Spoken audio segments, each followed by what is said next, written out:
আসসালামু আলাইকুম। আমি নাজমুল ইসলাম, রোহিতপুর উচ্চ বিদ্যালয়ের সহকারী শিক্ষক।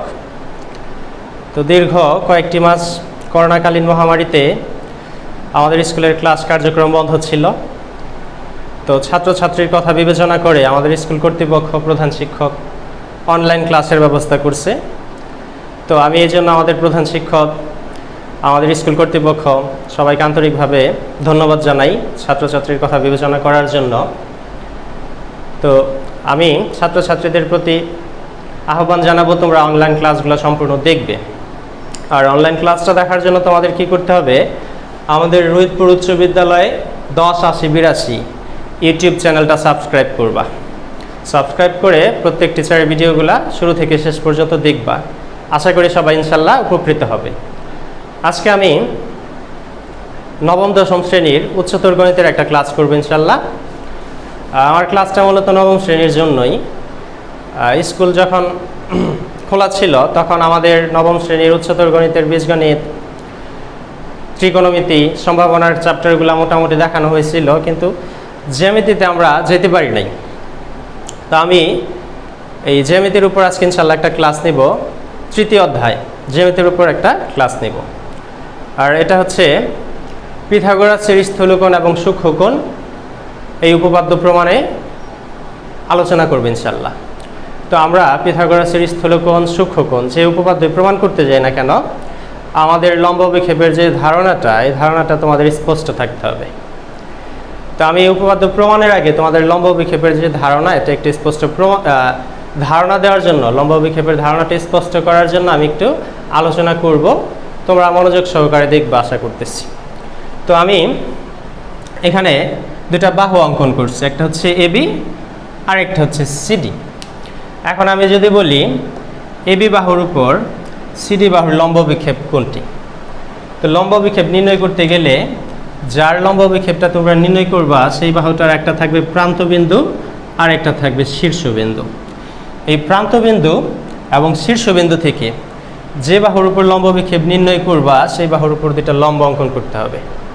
তো আমি প্রান্তবিন্দু থেকে, যেহেতু এবির উপর আমি লম্ব বিক্ষেপ অঙ্কন করব, তাই এবির উপর প্রান্তবিন্দু থেকে একটা লম্ব অঙ্কন করলাম এবং শীর্ষবিন্দু থেকে এবির উপর আরেকটা লম্ব অঙ্কন করলাম। তো আমি এটার নাম দিলাম সিই, আর এই লম্বটা হচ্ছে ডিএফ। তো আমাদের এই দুটা লম্বের মধ্যবর্তী দৈর্ঘ্য কতটুক? দৈর্ঘ্য হচ্ছে ই থেকে এফ অবধি, ই থেকে এফ অবধি। তার মানে হচ্ছে এবি রেখার উপর সিডি রেখার ছায়ার দৈর্ঘ্য কতটুক? ছায়ার দৈর্ঘ্য হচ্ছে সিডি রেখার ছায়ার দৈর্ঘ্য এফ, আর এই ছায়ার দৈর্ঘ্যটাকে বলি আমরা লম্ব বিক্ষেপ। তো প্রান্তবিন্দু, শীর্ষবিন্দু দুইটা থেকে লম্ব টানবো, দুইটা লম্বের মধ্যবর্তী যে দৈর্ঘ্য পাবো সেটাই হবে কি আমার লম্ব বিক্ষেপ। তো আমার এবি রেখার উপর সিডি রেখার লম্ব বিক্ষেপটা কি দাঁড়াইছে? লম্ব বিক্ষেপটা হচ্ছে ছায়ার দৈর্ঘ্য কতটুক? ই থেকে এফ পর্যন্ত, বা দুইটা লম্বের মধ্যবর্তী দৈর্ঘ্য হচ্ছে ই থেকে এফ পর্যন্ত। তো আমাদের লম্ব বিক্ষেপ হচ্ছে ইএফ।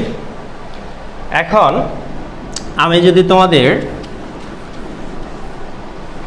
এবি রেখার উপর সিডি একটা রেখা অঙ্কন করি, এখন আমি যদি তোমাদের বলি এবি তলের উপর বা এবি বাহুর উপর এই সিডি বাহুর লম্ব বিক্ষেপটা কি হবে? তো আমাদের একটু আগে যে আলোচনা করলাম, তো আমাদের যে বাহুর লম্ব বিক্ষেপ অঙ্কন করব সেই বাহুর শীর্ষবিন্দু এবং প্রান্তবিন্দু দুইটা বিন্দু থেকে যে বাহুর লম্ব বিক্ষেপ অঙ্কন করব সেই বাহু থেকে যে বাহুর উপর অঙ্কন করব সেই বাহুর উপর লম্ব টানতে হবে।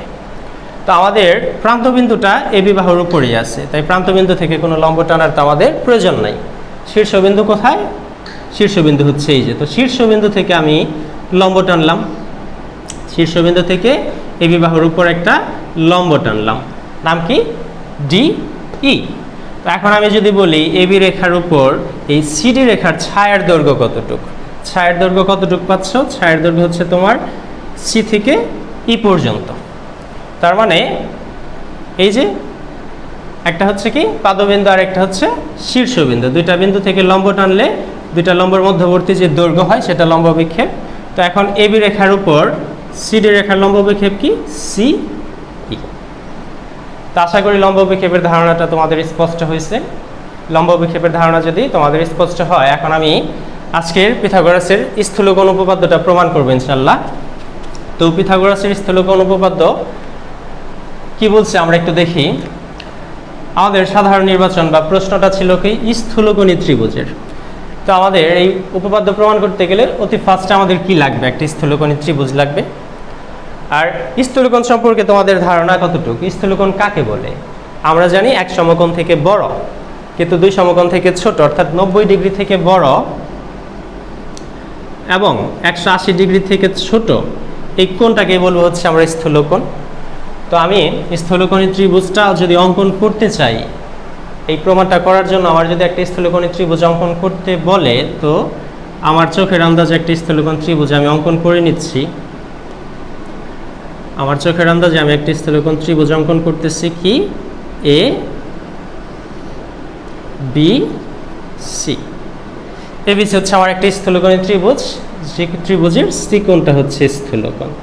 সি কোণটা কি 90 থেকে বড় না এবং 180 থেকে ছোট, তো সি কোণটাই হচ্ছে কি আমার স্থূলকোণ। এরপরে কি বলছে যে স্থূলকোণী ত্রিভুজের স্থূলকোণের বিপরীত বাহুর উপর। তো স্থূলকোণী ত্রিভুজে স্থূলকোণটা কি ছিল? সি কোণটা। আর স্থূলকোণের বিপরীত বাহু কোণটা পাচ্ছি আমরা, স্থূলকোণের বিপরীত বাহু হচ্ছে এবি। আর স্থূলকোণের বিপরীত বাহুর উপর অঙ্কিত বর্গের ক্ষেত্রফল, তার মানে স্থূলকোণের বিপরীত বাহু ছিল এবি। এবির উপর যদি আমি একটা বর্গক্ষেত্র অঙ্কন করি, সেই বর্গক্ষেত্রের ক্ষেত্রফল কি হবে? ক্ষেত্রফল হবে এক বাহুর দৈর্ঘ্য তার স্কয়ার। তার মানে এক বাহুর দৈর্ঘ্য তার স্কয়ার হলে কি হবে? AB square. এই ক্ষেত্রফলের মানটা কি হবে? এই ক্ষেত্রফলের মানটা হবে ওই কোণের সন্নিহিত অন্য দুই বাহুর উপর। ওই কোণটা কোন কোণ? স্থূলকোণ।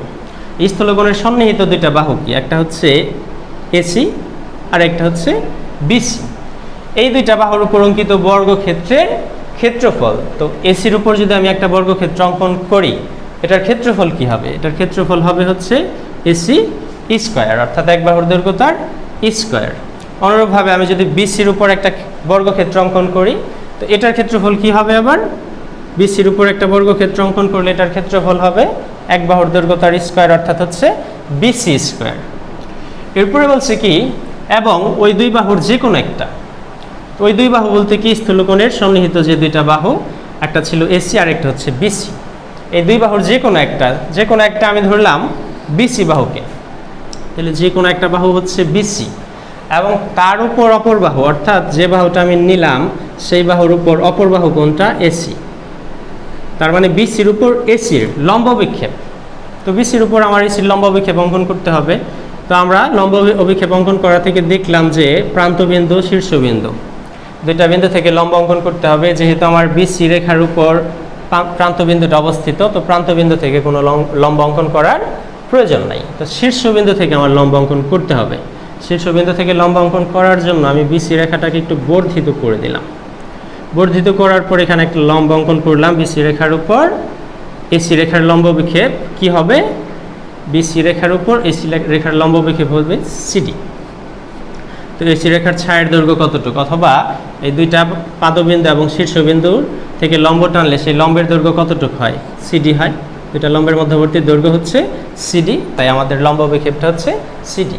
তো আমাদের কি বলছে যে দুই বাহুর যে কোনো একটা এবং তার উপর অপর বাহুর লম্ব বিক্ষেপ। তো আমি বিসি নিচ্ছি এবং বিসির উপর অপর বাহু এসি, এটার লম্ব বিক্ষেপটা কি হচ্ছে? এটার লম্ব বিক্ষেপ হচ্ছে সিডি। লম্ব বিক্ষেপের অন্তর্গত আয়তক্ষেত্রের ক্ষেত্রফল, অর্থাৎ বিসি ইন্টু সিডি, ক্ষেত্রফলের দুই গুণ করলাম, দ্বিগুণের সমষ্টির সমান, তার মানে যে সমষ্টির সমান।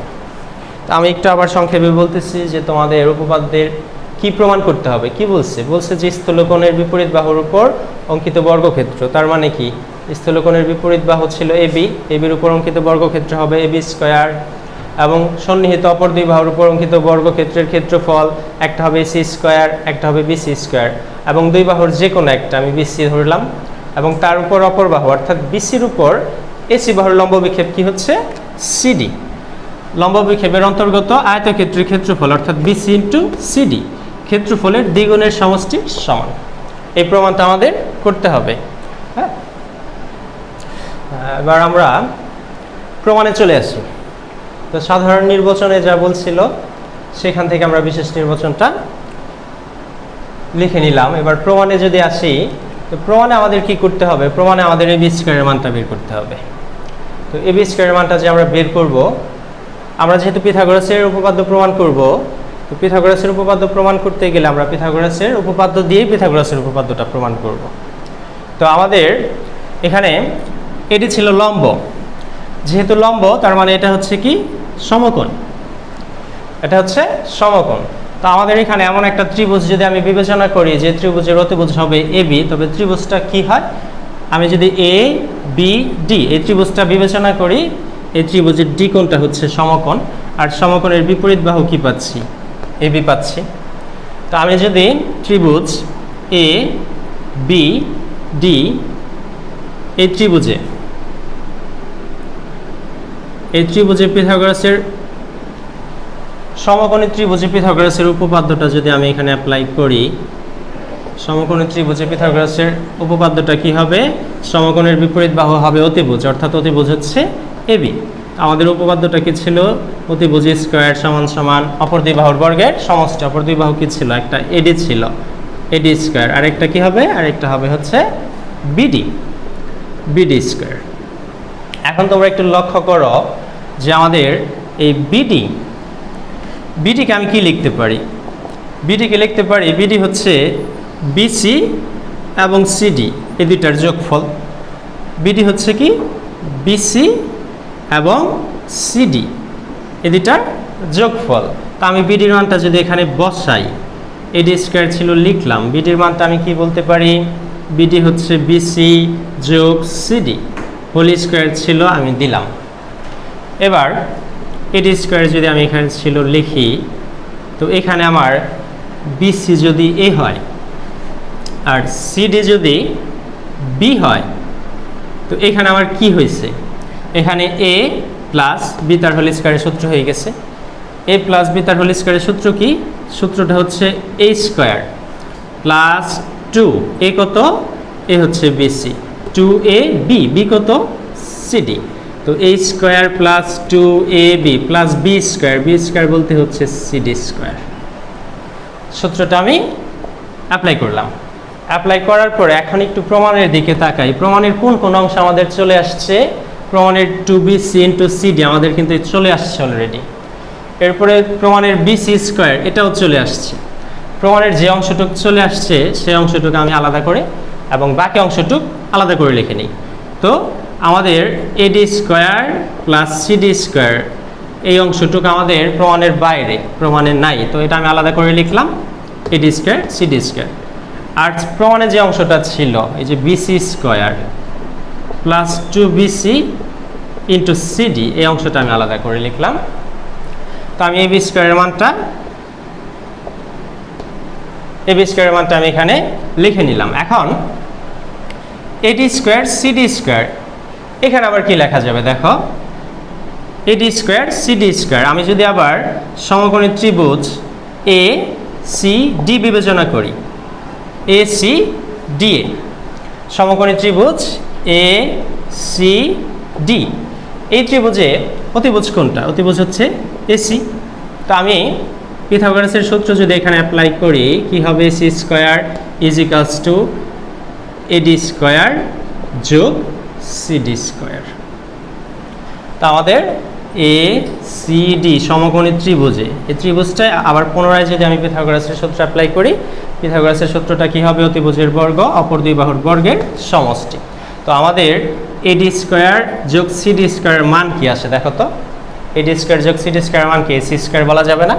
তো আমি এডি স্কয়ার যোগ সিডি স্কয়ার এটার মানটা এসি স্কয়ার লিখতে পারি। তো আমি এটাই করলাম যে এবি স্কয়ার ছিল লিখলাম, এডি স্কয়ার যোগ সিডি স্কয়ার মান কি পাইছি আমরা? এসিডি সমকোণী ত্রিভুজে এটার মান হচ্ছে এসি স্কয়ার। আর বাকি যে অংশটুকু ছিল লিখলাম 2bc সিডি। এখানে একটু নোট দিয়ে দিই তোমাদের, যেহেতু আমাদের এসি স্কয়ারের মানটা কি হচ্ছে? এসি স্কয়ারের মানটা হচ্ছে এডি স্কয়ার যোগ সিডি স্কয়ার। দেখো তো প্রমাণটা মিলে গেছে না? ab square equals to ac square যোগ bc square plus 2bc into cd প্রমাণিত। তো আশা করি এই উপপাদ্যের প্রমাণটা দেখলে তোমাদের সম্পূর্ণ ব্যাপারটা ক্লিয়ার হয়ে যাবে যে স্থূলকোণ কাকে বলে, এরপরে হচ্ছে লম্ব বিক্ষেপ কাকে বলে, এরপরে স্থূলকোণের পিথাগোরাসের উপপাদ্যটা তোমরা প্রমাণ করতে পারবা। তো আজকে